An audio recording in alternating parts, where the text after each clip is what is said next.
Seterusnya adalah metod tafsir Ibnu Abbas. Metod tafsir Ibnu Abbas adalah metod sahabat seperti yang dibicarakan sebelumnya, iaitu menafsirkan Al-Quran dengan Al-Quran, kemudian dengan hadis Rasulullah, kemudian menafsirkan dengan bahasa Arab dan syair, terakhir dengan mengemukakan kesimpulan dan hukum yang dipertitikkan.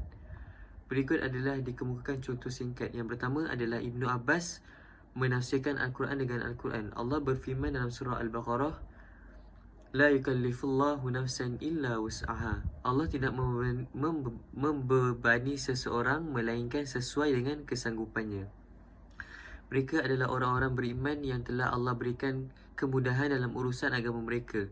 Oleh kerana itu, Allah berfirman dalam ayat surah Al-Hajj ayat 78, وَمَا جَعَلَ عَلَيْكُمْ فِي الدِّينِ مِنْ حَرَجٍ. Dia sesekali tidak menjadikan untuk kamu dalam agama sesuatu kesempitan. Allah juga berfirman dalam surah Al-Baqarah ayat 185, Yuridullahu bikumul yusra wa la yuridu bikumul usra.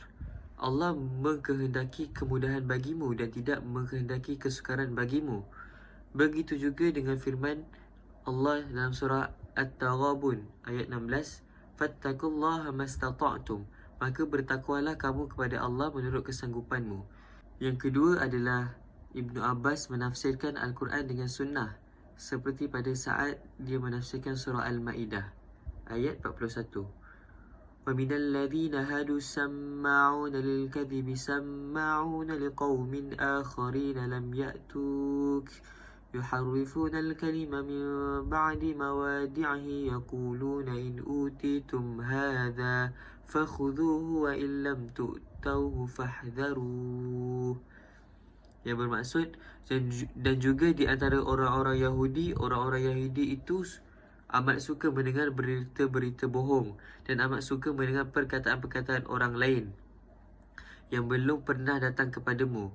Mereka berubah perkataan-perkataan Taurat dari tempat-tempatnya. Mereka mengatakan, jika diberikan ini yang sudah diubah-ubah oleh mereka kepadamu, maka terimalah, dan jika kamu diberi yang bukan-bukan ini, maka hati-hatilah.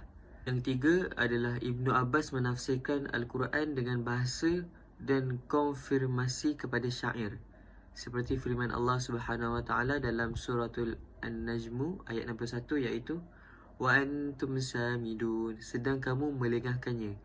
Ibnu Abbas menafsirkan kata samidun itu sebagai mereka bermain dan bernyanyi. Mengenai penafsiran Ibnu Abbas terhadap kata-kata sulit, yakni gharib, adalah dengan menggunakan syair Arab. As-Suyuti berkata dalam Itiqad, Ibnu Abbas berkata bahawa syair adalah ensiklopedi Arab. Jika kita menemukan huruf dalam Al-Quran yang diturunkan dalam bahasa Arab yang gharib maknanya, maka kita harus merujuk ke ensiklopedi kita. Maka pasti kita akan menemukan maknanya. Yang keempat, Ibnu Abbas menafsirkan Al-Quran dengan ijtihad dan menggali hukum. Ibnu Abbas sangat berkompeten dalam berijtihad dan menggali hukum sendiri kerana keilmuannya dan kemampuannya dalam tafsir dan mentakwil.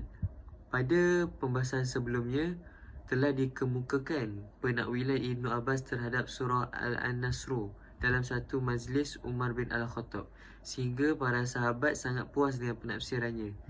Sebagai tambahannya adalah sebuah contoh yang terdapat dalam Sahih Bukhari dan selainnya.